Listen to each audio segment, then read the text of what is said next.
คอยเอาเมียมานี่6 คนแล้วบ่มีผู้อื่นสิแต่งมีแต่พ่อข่อยเรียกว่าเด้อว่าเบิดเท่านี้บ่ลุงขอถามเบิดเลย ประตูนี่มีเมีย6 คนผู้ โอ้ มีลูก6 คนบ่ซะ บ่ได้ผู้เดียวได้แต่แม่ครับ ได้แต่แม่ผู้นี้ได้อยู่ผู้อื่นมันบ่ยัง เอามีบ่าวมีสาวนี่บ่หรือแม่ห้าง เมียเช้าแล้วเมียกกเมียเข้าก็เอาอยู่พุ่นได้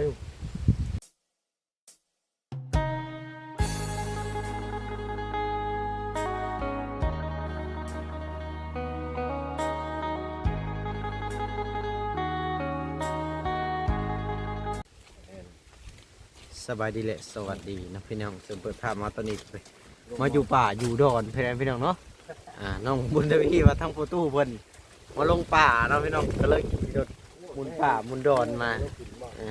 กับหมู่ว่าพังโฟตู้เพิ่นได้ยังแน่บ่เนาะหรือว่าได้ปลาพอปิ้งหรือบ่ได้ปลาข้อตัวใหญ่นี่ก็สิคักอยู่เนาะมีปลาบ่โฟตู้นี่ฮะ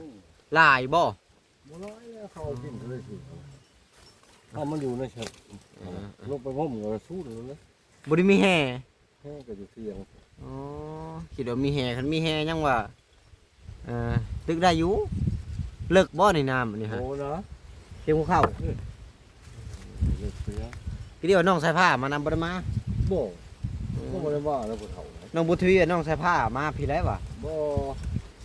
ก็เลยพากันนำลงมา เดี๋ยวมันไปวัดกู คือว่าเขาเลิกเลยงานบุญวัดก็ได้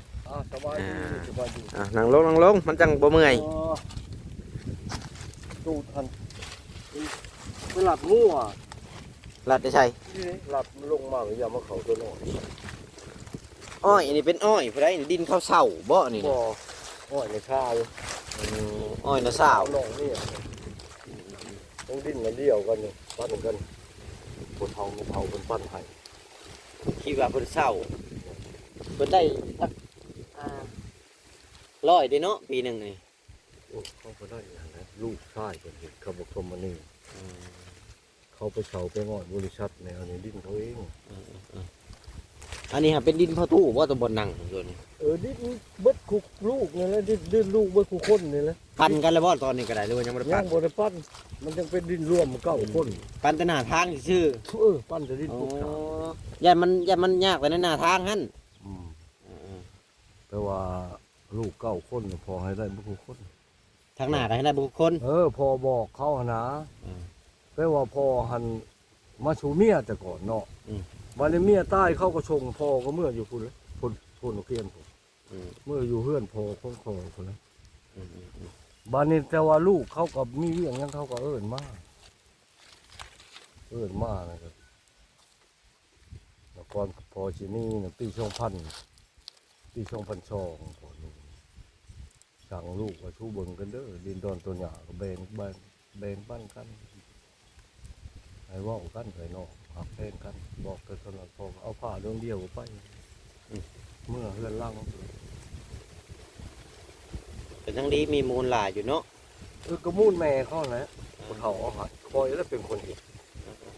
หน้านี่คอยเฉาบุด ก็เท่ายกให้เจ้าผู้เดียวบ่นาตอนนี้ทำบิดฮะ มันเป็นนั่นนี่คอยมาชูเมียเนาะเพิ่นว่าแง่ทั้งนั้นน่ะช่องพูดชาววังกับชาวเอ้ยอันบนหัวตัดไปหอดทางแต่ขาลูกมากนี่เนี่ย เป็นห้องประตู เป็นของเมียคอยลูกเมียคอยเป็นลูกหลาย9 คนชาววังก็หลายเพื่อน8 คนชาวเอ้ยคือว่าอย่างนี้ลูก2 คนชาวเอ้ยเมื่อเพื่อนทั่วแต่ว่าเขาแบ่งให้เดี๋ยวมันเป็นดินมุ่นอันเดียวแบ่งออกจากกันนี่แต่คอยเป็นผู้เหตุผู้ชา เพิ่นก็เลยให้เจ้ากำบัดนี้เนาะ บริกรรมเลยลูกคนละกรรม พอจะเป็นเคยเนาะ คันเมียคอยบ่ตายนะกรรมคอยกรรมได้กับเมียคอย กับเมียเสียแหละเพิ่นบ่ให้กำเนาะ เมียตายแล้วเขาบ่ให้มีชิดได้ มีแต่ลูกเนาะ เขาบอกน้องมันบักมาทางน้ำมันเลยชุดขาดกับมันนะ บ่แต่ว่าเจ้ามีลูกอยู่ เอามีลูกก็ชุดกับลูกคอย แม่แล้วก็ สมมติว่าผู้ตัดชิ้นน่ะแม่นบักน้อมเป็นหน้าเป็นนายนะว่าแปลว่าสมมติว่าลูกคอยพิดกันกับมันแล้วมาแก่ลูกคอยหักลานมัน นี่แหละ แนวนั้นได้อันฮีทางนี้ไหนจะเลยสั่งสิเจ้า ก็คือกันนั่นแหละถ้าว่ามันเคย ข่าวเป็นเคย แบบว่าเฮาเบิดอันสมมุติว่าปืนหายว่าเมียเฮาบ่อยู่ เพิ่นก็ เฮาก็หมดสิทธิ์เฮาก็ลูกเฮามีสิทธิ์ คันว่าลูกเฮาดีเฮาก็อยู่ได้ เออ คันลูกเฮาบ่ดีเฮาก็กลับเมืองบ้านเฮาคือเก่า เออ คนก็เคยเห็นหลายคนอยู่เด้ เออบ างคนก็บ่ดี ใช่ บ่ดีก็บ่ดีก็มันเป็นนั่นนี่แหละถ้าเฮายังมีเหือมีแห้งเฮาบ่อยากอยู่ในน้ำลูกบ่ว่าเจ้าว่าข่อยเห็นเด้ มันจะไปเนาะ เอาเจ้าโคตรเพิ่นเว้านั่นนี่ นับแต่เวลานี่นาทีนี่ต่อไป เจ้าบ่ได้เป็นเคยเฮาบ่ได้เป็นโคตรเจ้าลูกเจ้าของลานข่อย นี่ เขาเว้านั่นนี่เรื่องบนเจ้าเฮ็ดเจ้าสร้างก็มอบให้ลูกเจ้าโยบ่มีสิทธิ์หยังใด แม่และคันเฮาสิเอาเมียมาเฮ็ดกินก็เฮ็ดบ่ได้ บ่ได้ เพราะว่ามันเบิดแหละ เพิ่นว่าคันโนดโทษมีนี่ถือเขาล้วนส่วนพักหลักส่วนแต้งกะสู้เฮาบ่รับได้คันเฉพาะเฮาไปหลักนะคันลูกหลานเฮาไปหลักเขาก็รับผิดชอบ เฉพาะเฮาเองเนี่ยเฮาบ่ได้เป็นเคยเขาเด้เขาเว้าเลยเด้นับทีวินาทีนี่มื้อนี้เวลานี่เป็นต้นไป เจ้าบ่ได้เป็นเคยเฮาบ่ได้เป็นโคตรเจ้าเขาบอกนั่นล่ะ คือ แปล เมื่อ ว่าว าน เฮา นี่ เฮามันชิด เออ แปลว่าเขาว่าเจ้ายังอดอยู่น้ำลูกเจ้าก็อดได้ แต่ให้สิไปหายลูกเจ้าก้ายขอบเขตบ่ได้นี่เขาเว้านำเฮาสิอยากอยู่บ่ชมหมู่ตัวเจ้าเป็นเคยครับ มันก็ว่าง่ายมันก็ หมู่เคลียร์เฮาแล้วหมู่เคลียร์เฮาแล้ว ถ้าหมู่ส่งเฮาเลยเนาะ โอ้ยเขาเคลียร์แล้วใกล้ชงเขาเคลียร์ทิ่มเลยบ้านนี้ย่ำมีใบลุงใหญ่เพิ่นผู้บนใต้นะอ้ายพอบ่งนอมเลยลุงยุเพิ่นเป็นตาแชงเด้เพิ่นเป็นมีชิดเต็มโตะเพิ่นว่าเขาเจ้าอยากได้ลูกได้เมียก็พอเจ้าบ่ได้เป็นผู้แต่งน้องเคยไว้ว่ามันก็แม่นอยู่แล้วข่อยว่าข่อยเอาเมียมานี่6คนแล้วบ่มีผู้อื่นสิแต่งมีแต่พ่อข่อยเรียกว่าเด้ก็ว่าเบิดเท่านี้บ่ลุงขอถามเบิดเลย ประตูนี่มีเมีย6คนผู้ โอ้ มีลูก6คนบ่ซะ บ่ได้ผู้เดียวได้แต่แม่เขา ได้แต่แม่ผู้นี้ ได้อยู่ผู้อื่นมันบ่ยัง เอามีบ่าวมีสาวนี่บ่หรือแม่ห้าง เมียเช้าแล้วเมียกกเมียเข้าก็เอาอยู่พุ่นได้อยู่ฐานะเลย อ๋อ เรียงจันทน์พออยู่ห้องงานแบบ4ตอน อืม เช้าต้นน้องข่อยเขาจะจับเพิ่นสิเว้าบ่บ้านนี้พี่น้องทั้งเมียเนาะครับเป็นตำรวจหม้อหนึ่งก็เป็นตาชีเพิ่นมาหาข่อยเพิ่นว่าข่อยไปซื้ออ้ำค่าได้ตอนเพิ่นเขาไปถามเฒ่าแก่ในโรงงานเป็ดชีว่าเชียรินว่ะเจ้าเรามีบ่ลุงน้องเจ้าซื้ออ้ำค่ามี มานี้มีเวียกเขาอยู่ห้องแอร์ผู้ใดตำรวจพาชีพี่น้องของเมียข่อยเมียกกเราพังว่าแล้วเพราะว่ามักอำค่าว่ะมึงไปหลักเอาอีจันบ่หวานบ่ได้ปะเฒ่าเอ้ยเพราะว่าเฮาก็ย่อมือบ่ได้ปะเพิ่นว่าสุดเฮาก็ปะเฒ่าเอ้ยอันนั้นผู้ขาขอโทษผู้ขาบ่ได้ไปหลักได้เอาละว่าอย่างนี้คันหลักมันหลักเป็ดหลักไก่พุทธเจ้าว่าหลักอันนี้เบาเลยเช้าเดือนเลยดาวนี่เห็นกันแล้วมันมักกันโลดมันเฮ็ดตามฮีดข้องประเพณีแต่ผู้เฒ่าผู้แก่เพิ่นเฮ็ดมาแต่ดึกดำบรรพ์คอยเราว่าสิโอ้เพิ่นว่ายังได้ลูกได้เมียมึงจังบ่ไปห้องไปคอยังบ่ทอดฮอดกะละเวลามันผู้เฒ่าเอ้ยข่อยก็ล้มกันอยู่กับเมียข่อยว่าเบิดเดือนนึงจังสิเมื่อคอข่อยบ่ได้ลืมได้ท่วมได้หีด12ของ14วางข่อยแฮงเว้าเป็นเนาะเพิ่นลงบ่จักความเว้าที่บ้านหมอภาชีกับตำรวจยังมาจับชิว่าได้เพิ่นว่าเลยว่าได้เจ้าจันก็มาอยู่น้ำข่อยเขาบ่เชื่อเอิ้นเจ้าจันมาถามว่าใช่เพิ่นว่าอีจันน่ะ ลูกสาวของบ่ว่าลูกสาวนั่นแม่ ลูกสาวอยู่ห้องพุ่นแหล้วเขาว่าไปนำมันมาเมื่อผมก็ว่าไปจันทร์เองพุ่มผู้เฒ่าผู้ที่ได้มาจับข่อยของต้องไปตีกันกับเพิ่นน่ะหาเรื่องเอาข่อยนี่ไปลักเอาจักเจ้าว่ามันเป็นแล้วก็เจ้าว่าโอ้ยเราไปลักเอาข่อยถือคุกแล้วมันโอ้ยมันบ่ให้ไปสิโตนั่นนะไปปรับเอาไปห้องขายห้องการแยกมันก็ย่อมือสบายดีผู้เฒ่าสบายดีเฒ่าแก่บริษัทมันก็นั่งลง อีจันบักอำค่าเป็นหลักเอามึงเบาหวานบ่ได้ว่ะมันบอกเขาน้อยตัดสินใจเองเขาน้อยคิดว่าเล่าก็ชมควรว่าเป็นลูกเป็นผัวได้คอยก็ชมควรเป็นเมียเล่าได้คอยจะตัดสินใจเป็นน้ำเราเองปากโกงตรงมองพอเฒ่าเลยจับว่าอะไรชู้จะเอาก็คือง่วงคือควายเนี่ยบอกบอตัวเองขอโทษพอเฒ่าคอยยังบอกท่านว่าถึงขันว่าเอากันคือง่วงคือควายถึงขันว่าเบิดเดือนเนี่ยว่าจะเมื่อห้องเมื่อคอคอยหู้อยู่แล้วที่12 ของ 14อยู่ใช้สิบ่มีเฒ่ามีแก่อยู่ใช้สิบ่มีหน้ามีนาอยู่ใช้สิบ่มีการจะตั้งคอยว่าไผสิลึกสิถ่วงที่12 ของ 14ปากก้งป้งพอเฒ่าเมียกกเมียเข้านะฮะ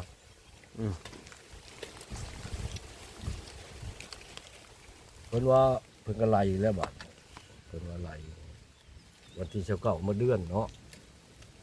วันที่29มื้อเดือนบัดนี้เพราะว่ามันบ่ถึงวันค้านวันพุธวันพฤหัสวันศุกร์วันเสาร์วันอาทิตย์ได้บ่เพิ่นว่าได้แล้วก็ได้เงินผู้เฒ่าเด้อเองก็บอกนั่นวันอาทิตย์เขาก็บ่พอเมื่อคอไปเย็นเหล้าจนบ่กินได้เหล้าฟานท้องไปแป้ลูกเกิดบ่ทันดอก มันเป็นหยังคือบ่กิน คือเครียดว่าความบ่แพ้ข่อยเอ้าใส่ดาว ไอ้ดาวเต็มบ่าบ่ โอ้ยบ่แพ้ประชาชนของโตพอบ่มีการเมือง อ้างแต่ดาวบ่ ร่างแต่ดาว อยากข่มเหงเอาโลดอยากจับเอาโลดหาเรื่องว่าข่อยไปหลักลูกสาวเพิ่นว่าหมอนี่มันเกมอยู่แล้วชาวต้นของข่อยนี่ เฮาได้เปรียบอยู่แล้วเนาะ พี่น้ำโอ้ยเจ้าได้ยินบ่เพลงบัดน้ำท่วมกินเพียน่ะปีนั่นแหละเจ้าจันต้นของข่อยพาไปลินน้ำมันถะความทั้งขนุนนั่นบ้านหอมกินเพียน่ะขี่รถอันสแตนดาร์ดลากซ้ำผู้ชาวชองคนคนนึงคอยขี่ไปลินน้ำแล้วเมื่อชงอีโทก็บ่อยากเมื่อชงหอดเฮือนบ่ลบมาไปอีจันสิไปชงอีจันบาดบ่ยอมลงแต่โลดมื้อนั้นนะก็สิโต้นน้ำข่อยไปแม่จันเมื่อแม่พอเจ้าหายพอเจ้าเป็นตำรวจซ้ำจับข่อยได้เองบ่เมื่อชงเฮือนแล่นเข้าไปเอาขอดเครื่องมาเต้นคือก้นรถถีบคือเก่าฮอบเมื่อน้ำมันข่อยฮอดโรงงานโย่เดี๋ยวเจ้าพอเป็นน้ำว่าวไม่ชนะความ เครียดอีกหน่อย เครียดเย็นเราก็จะบ่กินเหมือนมือคอยังคูข่อยได้เห็นว่าขาดองต้นนั้นบ่ร้ายดอก3 แสนกี่ ทำแฟนกีบบ้านเฮานี่บ่3 แสนกี่เงินเวียงจันทน์เงินนั้นใบ500เขื่อนน้ำเงิมแดงๆจะเคยเห็นบ่ เคยเห็นอยู่ แน่เงินนั้นแหละพอใช้ เงินไปได้น้อยเห็นได้ เงินเขื่อนน้ำเงิมทาราดนั่นมันเป็นใบ500แดงมันจะคือใบร้อยไทยนี่ เห็นอยู่ มันใหญ่กว่าใบร้อยไทย เห็นอยู่แต่เก่าแม่เพิ่นมักนิบไว้ตามหยอกตามหญ้าแหละเงินเก่าตัวนั้นได้แปลว่าเงินเวียงจันทน์ว่าฉันจ้ะข้าวสุวรรณภูมิมาฮูบสุวรรณภูมิมาอันฮูบมันติดเงินนะฮูบพอเพิ่นชี้ชวางวัฒนาสุพรรณวงศ์นี่สุวรรณภูมิมากันบ้านนี้นั้น3 แสนคอยต่อลงแสน 5เฮ้ยเพิ่นบ่มีเมียอยากบ่มีเงินยังได้เมีย5 สแต็กเพียงเพิ่นว่าโอ้ยตัวเองพ่อเฒ่าเอ้ยยกจะเก่าเฒ่าเลยหัวตัวเองงอกคนเว้าการเมืองเป็นเรื่องความหมักความหักมันบ่ได้ถามถึงเงินได้พ่อเฒ่าเอ้ยจักสิได้มาเห็นกันหรือเบาเลยเช้าเดือนละดาวเห็นกันหรือขึ้นหมักขึ้นหักกันหรืออายุพ่อถึงกระเชียนพ่อสร้างครอบครัวแล้วตัดสินใจเอากันค่อยว่าผู้เฒ่าชุ่มมันบ่ได้พร้อมเราจะคนนะผู้เฒ่านั่งเรียนเป็น 6-7 คนมันก็แม่นความมันนั่นแหละแม่นความมักอำค่าแล้วค่อยเงินเรากินหมดกันผู้นั้นบ่กินเป็นเสีย กินแต่บ่เท่าเนาะบ่กินแต่ผู้เฒ่าผู้เดียว บ่กินก็ยาแล้วเฮาก็ไปฮอดเพิ่นแล้วก็ผู้เฒ่าเอาได้บ่เพิ่นว่าแล้วเฮาก็กาย จะเห็นหน้าคึมอยู่ได้ไหม สิว่าความกายเด้อผู้เฒ่าเด้อโอ้ยคอยเอาใจดีชูเด้อ บ่แพ้ความดีเนาะเห็นหยังกันเนาะ เพิ่นว่าได้ใช้พ่อแม่เจ้าโอ้ยเงินเดือนก็มีแต่เก่ามีแต่10,000ถ้าสิจ้างรถเมล์เมื่อเอาพ่อเอาแม่มาก็บ่ฮอดซั่นตัวเองว่าบ่มีเงินค่ารถนี่แหละนี่จะโมคูณ5คนทั้งคนโมคูคือกับเจ้านี่คอยเอาแต่หมูเดียวตบกระตุกปั๊บปั๊บแห่เคย 10,000เนาะอ๋อ เงินเดือน10,000ข้าวนั่น เจ้าก็แพงเติบไปจัก10,000ฮะ โว้ว แพงเติบได้10,000เนาะ เออ บางคนคือว่าได้500กีบ2,000กีบ ก็บานนี้บัดปลดปล่อยปุ๊บเงินเดือนชุกข่อยขึ้นเช่า5,000เลยเช่า5,000ข่อยก็ไปซื้ออันยามาฮ่าตะกะแตนอันนี้ยามาฮ่า50ตะกะแตนแอนผู้สาวแห่งมักซ่อนถ่าย คนมีรถจักรเนาะ โอ้ยเงินเดือนข่อยขึ้นข่อยไปซื้อ ขนาดมีรถถีบเขายังว่ารู้เนาะ เออรถที่ข่อยจะใช้กระแจบ่อยู่ อ่า ตรงอยู่โรงงานแท็กซี่ปุ๊บมกผู้นี้ยืมไปซื้อน้ำมาแล้วก็ไปซื้อของอยู่ของกินแล้วมาแล้วก็จนว่าช่องคนย่างไม้แล้วอำค่าที่ไปแก้รถเนี่ยใช้บ่อยู่ก็แก้รถข่อยเรื่องใจข่อยนะเท่กะยามันจะแต่นดานออกใหม่ๆข่อยชื่อ6,000กี่6,500โอ้ยเยี่ยมแล้วมีกระตามีตะแก้งผู้ชายมักซ่อนก็ได้ยามอาทิตย์นี่เว้ยคนบ่ได้อยู่โรงงานผู้ชายพาเขาดงมาหากินมักต้อกินมักข้ออยู่ดงกินมักกีดาชุก คือว่ามีรถถีบแม่ ว่าไม่ได้สิ เอากูมือเนี่ยโอ้ยรถถีบเขาบ่แน่เนาะ บ่แน่ รถจักรเขายังบ่อยากขึ้นน้ำกูมือเนี่ยกับพวกเป็นกระบอกกระบะเนี่ยใครแน่กูมือนี่ ยุกมัน กับผู้ใดมีรถจักรเนี่ยโอ้ยเซยแล้วกูมือเนี่ย บัดนี้ข่อยเงินเดือนข่อยได้เช่า5,000แล้วเงินเดือนข่อยออกมาใหม่ข่อยก็ตื่นใช่ข่อยชื่อนะคือว่าเช่า8,000ยามาฮ่าตะกะแตนสีแดงจังกดมันสูงๆเด้ยามาฮ่อัน49เลยนะ10อันความแห้งมันน่ะว่าติดเงี้ยพี่สาวแน่นเลยนะโอ้ยรุ่นนั้นก็ดังโซแล้วอายุข่อยชองปี ว่ามันผู้หนึ่งเพิ่นแหล้วเนาะมีรถจักร ดักเลยข่อยเขาบ่เคยสิผิดบ้านผ่านเมืองเลยสิกลุ่มได้กว่ากับเขาได้เขาอ่ะนักเลงชนมอนไปเขาเกาะที่คนไปเขาบ่ที่ใครบัดชนมอนเขาอันนั้นเลยเขาเกาะอะไรนะสมมุติคือเจ้ามาจอดรถจักรไว้เขาให้เด็กน้อยมาหลินรถท่านเจ้าให้เขาก็บิดหันบิดอยู่ท่านเจ้าให้เขาย่างออกมาแล้วมาผู้นึงก็ดิ เขามันอยากให้เจ้า เออ ให้คนกับเจ้าอยู่แล้วเนาะ ห้อยเขาว่ายังไปหายดึงหน่อยเขาว่าดึงหน่อยมันบ่จักเพียงได้เขาว่าสมมาตัวหนึ่งนะเขายังให้ผู้ใหญ่ที่เจ้าก็อย่างนี้แต่เจ้าบ่อย่างนี้เจ้าหน่อยเจ้าบุญนี้จะเข้าออกมาอีกชองเป็นชามชวนมอนในประวัติชวนมอนในคอยมันหู้ดี น้องพี่น้องเพิ่นกะเราเรื่องแล้วตะกี้สู่ฟังเนาะเราประวัติว่าเพิ่นพอตู้แล้วนี่เคยมีเมียมา6 คน5ก็ฮู้ได้นี่ว่ามีเมีย6 คน